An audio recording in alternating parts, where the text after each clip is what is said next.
Praise Lord. खुदावंद यीशु मसीह के मुबारक नाम में हम आपका खैर मकदम करते हैं। इस असेंबली ऑफ बिलीवर्स चर्च के प्रोग्राम ग्रेस ऑफ गॉड में आप सबका स्वागत है आज के इस दिन में, ताकि आप जुड़े और खुदावंद की आशीष को ग्रहण कर सके। तो आइए देखें इस प्रोग्राम को जो है ग्रेस ऑफ गॉड। वो खुदा कलाम जो हमारे को जिंदगी देता है, वो खुदा का कलाम जो हमें ऊंचाइयों का जीवन देता है, उसी खुदा कलाम से हम वाबस्ता हैं। और बाइबल तो यहाँ तक बताती है, इंसान रोटी से जिंदा नहीं बल्कि उन बातों से जिंदा है जो खुदा के मुंह से निकलती हैं। और ये खुदा कलाम वही है जो खुदा की तरफ से मेरे और आपसे कहा गया, और जिसको आज मैं और आप सुन रहे हैं और पढ़ते हैं ताकि खुदा का नाम जलाल पाए। तो आइए खुदावन के इस कलाम की शुरुआत मुकाशवा किताब पहले बाब की 3री आयत से करते हैं, जो कि खुदावन के खादिम यूहन्ना आरिफ ने वो बातें जो होने वाली हैं उसका जिक्र करा है। और ये मेरे और आपके लिए बड़ी कारामत साबित होंगी जब आप इनको सुनेंगे। पढ़िएगा पहला बाब 3री आयत, और खुदा कलाम यूं कहता है, सुने, मुबारक है वो आदमी जो इस नबुवत की बातों को पढ़ता है, सुनता है और उस खुदा का कलाम मेरा आपको सिखा रहा है कि जो खुदा का कलाम मेरा आपको बता रहा है, ये मुकाशवा की किताब एक नबुवत की किताब है। वो नबुवतें की गई हैं जो दुनिया के आखिरत में होंगे, और आजकल आप देख रहे हैं जो मेरे और आपकी जिंदगी में आया है। और अगर हम इस नबुवत की किताब पर ध्यान देंगे, मुबारक लोग कहलाए जाएंगे, लानती नहीं कहलाए जाएंगे, बदनसीब नहीं कहलाए जाएंगे, but we will be the blessed people in the sight of the Lord. तो हमें आज एक काम करना है, आज इसका एक लाइन लेनी है, मुबारक है वो आदमी जो इस कलाम को, नबुवत की किताब को पढ़ता है। आज हम पढ़ने पे थोड़ा सा जोर डालेंगे कि हम पढ़ें। देखिए, पढ़ते तो आप बहुत कुछ हैं दुनिया में। बहुतों को सुबह सुबह अखबार पढ़ने की बड़ी ललायत होती है कि वो पढ़ते हैं अखबार को, चाहे कोई भी आए, चाहे कोई हमारे घर में हो या हम कहीं जा रहे हो, ट्रेन में सफ़र कर रहे हो, तो अखबार ज़रूर पढ़ते हैं। वो इसलिए पढ़ते हैं कि दुनिया जहाँ की सारी वो बातें जो हमें मालूम नहीं है, अखबार के ज़रिए से मालूम हो जाए। यस, ये एक अच्छी बात है कि दुनिया की खबरगिरी करना, हर बात का ध्यान रखना बहुत अच्छा बात है, और जो लोग ऐसा करते हैं वो अच्छा करते हैं। इसी तरह जब हम बाइबल को पढ़ते हैं तो हम उन बातों को जानने लगते हैं जो हमारे आंखों ने देखी नहीं और दिमाग पे चढ़ी नहीं है और कानों ने सुनी नहीं है। तो अब बताइए, वो अखबार पढ़ना या नावल पढ़ना या कोई रिसाला पढ़ना या और कोई चीज़ पढ़ने से बेहतर बाइबल है कि नहीं, जो हमारी आने वाली जिंदगी की बातों को की तरफ हमारा ध्यान दिलाती है कि हमने आगे की जिंदगी किस तरीके से गुजारनी है। हमें लोग पढ़ना ज़रूर है। जब हम स्कूल में जाते हैं तो बच्चे वहाँ पे पढ़ने जाते हैं, टीचर उनको एक देती है सब्जेक्ट, वो उसे पढ़ते हैं और वही सब्जेक्ट घर पे आके पढ़ते हैं, तो वो उनके जहन में बैठता है, ताकि जब पेपर हो तो वो उसमें से जो उन्होंने पढ़ा है, जो सवाल आए, उसका सही और उम्दा जवाब दे पाए। तो इसलिए खुदावन चाहता है कि मुबारक है वो पढ़ने वाला। जब तक आप नबुवत की बातों को नहीं पढ़ेंगे तो आपको ये सब चीज़ें समझ में नहीं आएंगी, खुदावन आपकी ज़िंदगी से क्या चाहता है। बहुत से लोग गुमराह हैं, बहुत से लोग आज अपनी राह पे चल रहे हैं, जो उनकी समझ कहती है वो कर रहे हैं, चाहे वो समझ अच्छा कह रही है या बुरा कह रही है, लेकिन वो कर रहे हैं। लेकिन जब वो बाइबल पढ़ेंगे और पढ़ के देखेंगे तो मालूम होगा कि हम जो कर रहे हैं वो ठीक नहीं कर रहे हैं। हम खुदा के लोग हैं, हमें बाइबल का पढ़ना बड़ा जरूरी है। ये बहुत ही काबिल तारीफ है उस बात इंसान के लिए जो बाइबल पढ़ता है। और हम जब बाइबल को पढ़ेंगे तो उस पर अमल भी तो करना शुरू करेंगे। जब तक पढ़ेंगे नहीं तो अमल कहां से करेंगे। सबसे पहला काम है पढ़ना। आपको याद आएगा फिलिप्पुस के जमाने में यीशु मसीह का आसमान पर उठाए जाने के बाद पौलुस के जब ये खुदा का रसूल बना तो उस जमाने में एक खोजाजशी यरूशलेम का सफर कर रहा था और रथ में बैठा हुआ था, क्योंकि एक अच्छे ओहदे पे रहता था वो, तो उसको रथ मिला था और वो एक खुदा की किताब पढ़ के जा रहा था। और उसने खोल रखा था इशाया नबी की किताब, उसका 53वां बाब, और उसे वो पढ़ रहा था। तो खुदा की रूह ने फिलिप्पुस से कहा, दौड़ के जा और देख, उस खोजा से बात कर। फिलिप्पुस दौड़ के गया। अब आप देखिएगा, वो रथ पर है, ये बेचारा दौड़ के जा रहा है, और वहां पे जब दौड़ के गया तो अभी रथ में नहीं बैठा है, बल्कि बाहरी से उसको कह रहा है, जो तू पढ़ता है क्या तू समझता है? बहुत बार हम बाइबल को पढ़ लेते हैं, लेकिन बाइबल की बातें हमारे समझ में नहीं आती। इसके माने आप पढ़ तो रहे हैं बाइबल, आप पढ़ तो रहे हैं बहुत सी चीजें, अगर स्कूल में टीचर समझाने वाला ना हो तो आपका पढ़ना बेकार जा सकता है। आपकी पढ़ाई तभी कारआमद साबित हो सकती है जब कोई आपको समझाए। और बहुत बार बच्चों को बहुत से क्वेश्चन नहीं आते, तो वो टीचर से पूछते हैं, उनसे समझते हैं कि ये कैसे होगा। टीचर जब उन्हें बताती तो उनकी समझ में आ जाता है, और वो हमेशा बना रहता है। इसी तरह जब वो इशाया नबी की किताब पढ़ रहा था तो उसने कहा, अगर कोई मुझे ना समझाए तो मैं कैसे समझूं? और बाइबल में लिखा है, तब उसने फिलिप्पुस को अपने साथ बिठा लिया, और वो जो किताब पढ़ रहा था फिलिप्पुस ने उसको समझाई। और जब वो समझ गया, वहां पे लिखा था कि वो सताया गया, वो भेड़ की तरह चुप रहा, उसने बर्दाश्त करी, उसने मुंह ना खोला। तो जब आगे थोड़ा सा कहीं पानी आया, जिसके माने फिलिप्पुस ने सारा किस्सा बताया, तो कहने लगा, अब मुझे बपतिस्मा लेने से कौन रोक सकता है? या तो देख पानी भी है। और अगर फिलिप्पुस ना समझाता, बहुत बार आए खुदा के लोगों, मैं जानता हूं कि आप बाइबल को पढ़ते हैं, हर एक के पास अपनी अपनी बाइबल है, और बड़ी महंगी वाली भी है और बड़ी अच्छी वाली भी है, और आप बाइबल पढ़ते हैं, लेकिन बहुत बार आपको बाइबल की बातों को ज्ञान नहीं हो पाता, आप सिर्फ पढ़ के भूल जाते हैं। लेकिन बाइबल तो ये बता रही है कि जो अगर आप पढ़ें तो कोई आपको समझाए भी, तो आपको किसी खुदा के खादिम से कनेक्ट रहना है। अगर कोई बात समझ में नहीं आ रही तो आपको समझना है, और वो जो आपने पढ़ा है वो कहीं बेकार ना चला जाए। तो इसलिए बाइबल जरूर पढ़ें, और एक समझने वाले से आप कनेक्शन बना के रखें। अब देखिए आपका कनेक्शन किसके साथ बना हुआ है। मैं खुदा का शुक्र करता हूँ, बहुत से लोग हैं जो मेरे से जाती तौर पर आके बात करते हैं, बहुत से लोग हैं जो मुझसे टेलीफोन पे बात करते हैं, बहुत सी चीजें उन्हें समझ में नहीं आती, तो उनको बताना हमारा फर्ज बैठता है। और मैं बहुत से लोगों को बताता भी हूँ। अब वो माने ना माने ये उनका काम है, मेरा काम समझाना है। बहुत बार खादिम की बात को जब खादिम समझाता है तो लोग शायद उसको बेकार की चीज समझते हैं, करते वही है जो उनका मन कर रहा है। देखिएगा, अगर आप स्टेशनर की किताब निकालें, व्यवस्था विवरण, ड्यूटरमनी 17वां बाब, उसकी 18वीं आयत से बड़े ध्यान सुनिएगा। उस शरीयत की, बड़े ध्यान सुनिएगा, शरीयत की किताब एक राजा के लिए कहा जा रहा है। जब वो तख्त पे बैठे, जब वो हुकूमत करे, तो वो शरीयत की वो किताब जो लावी और काहिनों के पास होगी। इसके माने खुदावन का कलाम काहिन के हाथ में है।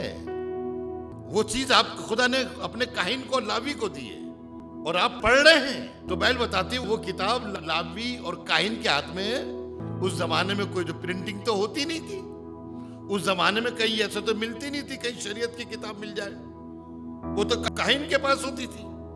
तो उसको एक ये समझाया गया कि तुम उसे उतार लेना।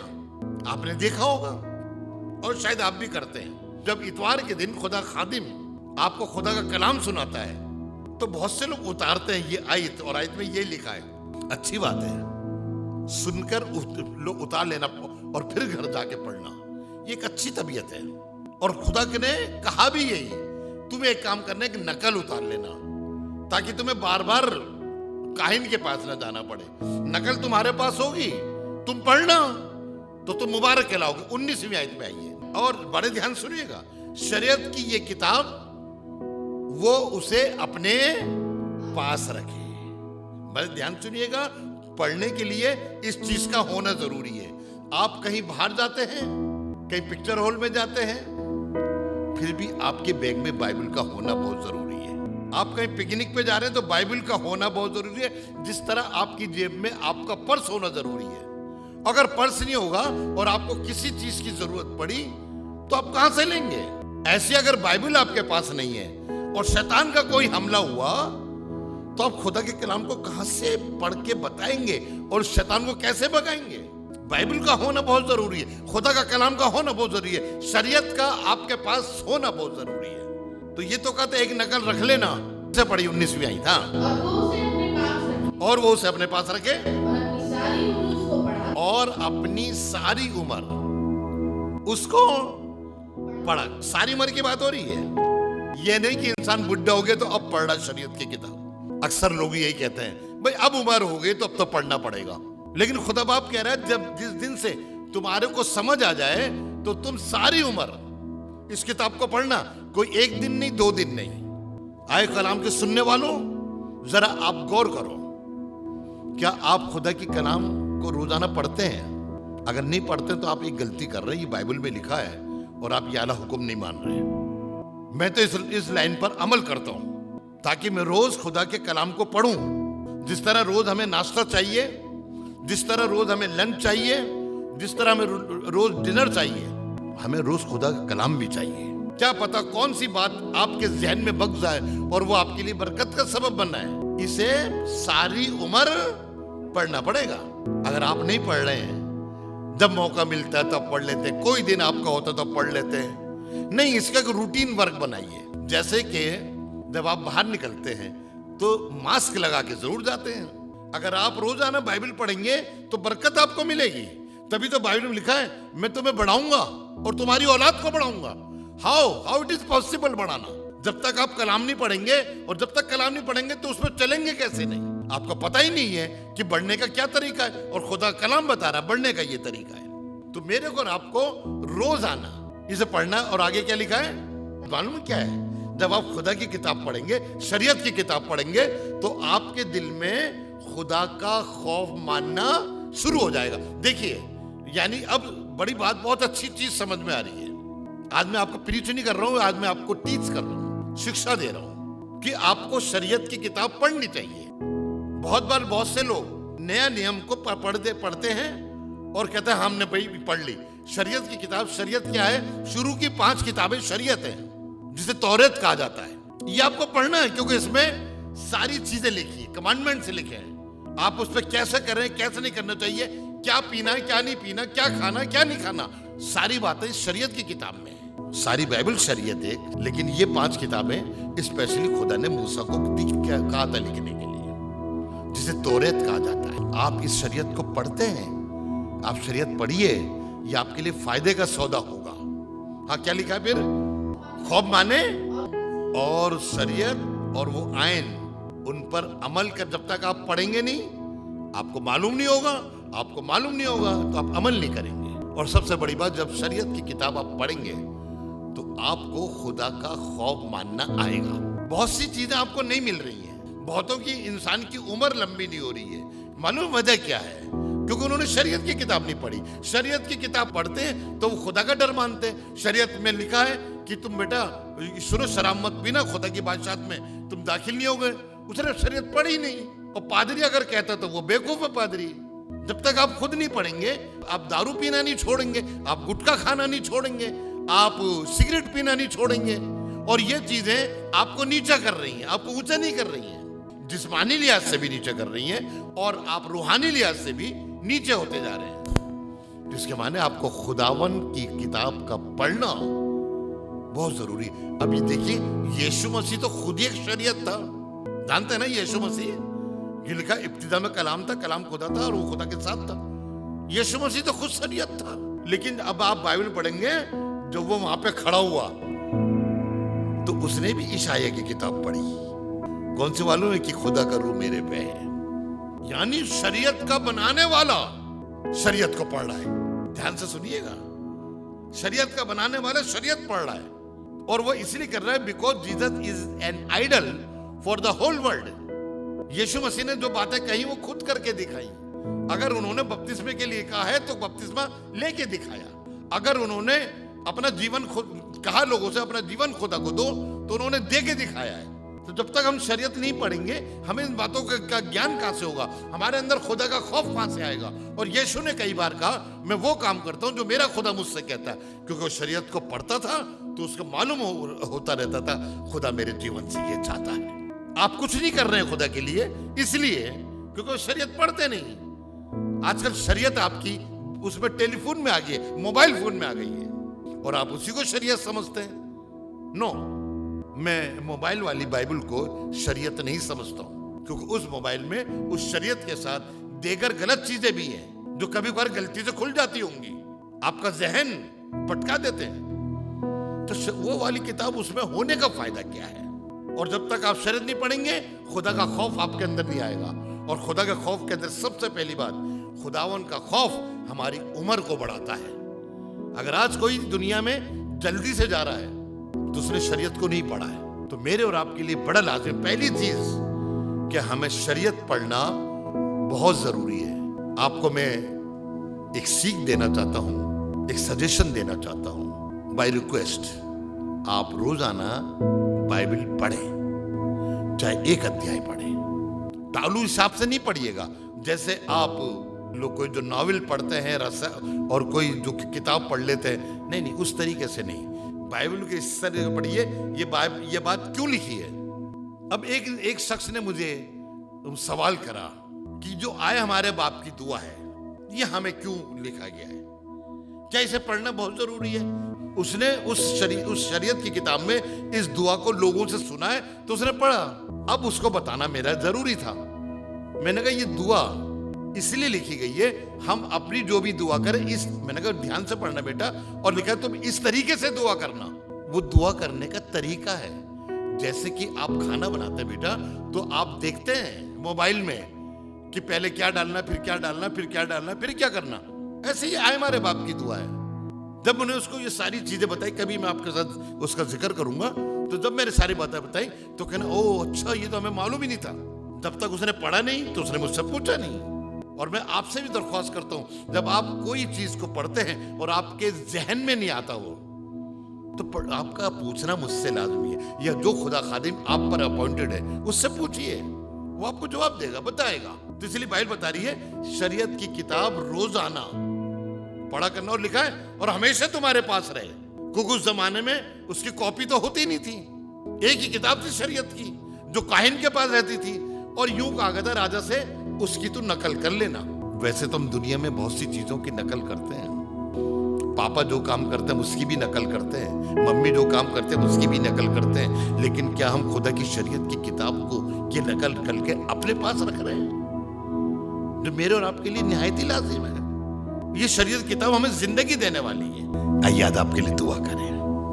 थैंक यू जीसस, धन्यवाद खुदा बाप, तूने आज हमें चिताया है कि हम तेरे कलाम को पढ़ें और सबके साथ बैठ के पढ़ें, ताकि हमारी जिंदगी तब्दील हो, हमारे बच्चों की जिंदगी तब्दील हो, हमारे घर की जिंदगियां तब्दील हो, हमारे बिजनेस के अंदर बदलाव आए, और खुदा कहीं कमताई न रहे, बल्कि सब चीजें मोहताज से मिले। सुनने वालों को बरकत दे, तेरे हाथों में सौंपते हैं, यीशु के नाम से मांगते हैं, आमीन आमीन।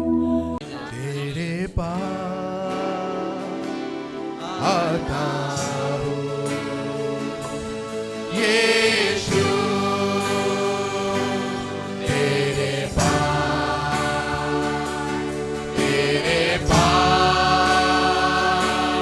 आता हूँ यीशु, तेरे पास हर पल मेरी हर सांस तेरी स्तुति गाती रहे, हर दिन मेरी हर बात तेरी महिमा करती रहे, हर पल मेरी हर सांस, yes Lord, मेरी हर सांस तेरी स्तुति गाती रहे, हर दिन मेरी हर बात तेरी महिमा करती रहे, ओ यीशुआ। मैं गाना गाना चाहती हूँ जिससे आपको आशीष मिले। Smile smile Jesus loves you, smile smile Jesus loves you, smile Smile, Jesus loves you, far precious to His to me. Dance, dance, Jesus loves you. Dance, dance, Jesus loves you. Dance, dance, Jesus loves you, far precious to His to me. Sing, sing, Jesus loves you. Sing, sing, Jesus loves you. Sing, sing, Jesus loves you, for precious to His to me. Clap, clap, Jesus loves you. Clap, clap, Jesus loves you. Clap, clap, Jesus loves you, for precious to His to me. Praise the Lord. उम्मीद है कि आज आपने ज़रूर बरकत को हासिल किया होगा और खुदावंद ने आपको आशीष दी होगी। हम चाहेंगे कि आप हमसे संपर्क करें। अगर आप किसी भी तरीके की सहायता करना चाहते हैं, दुआएं हैं आपके पास, प्रार्थनाएं हैं, तो ज़रूर आप हमसे संपर्क करें। हमारा पता और हमारे नंबर्स आपके पास पहुंच चुके हैं। आप इनके द्वारा हमसे कांटेक्ट कर सकते हैं ताकि हम दुआओं में और आपके साथ मिलकर खुदावंद की महिमा में आगे बढ़ सके। Praise the Lord. खुदा आप सबको बहुत आशीष दे। हमारा एड्रेस है assembly of believers church, S410 street number 11, school block, Shakarpur, Delhi 110092। और अगर आप हमसे फ़ोन पे कांटेक्ट करना चाहते हैं तो हमारे नंबर हैं 8527158740 और दूसरा नंबर है 9891358387। इसके अलावा 9891152422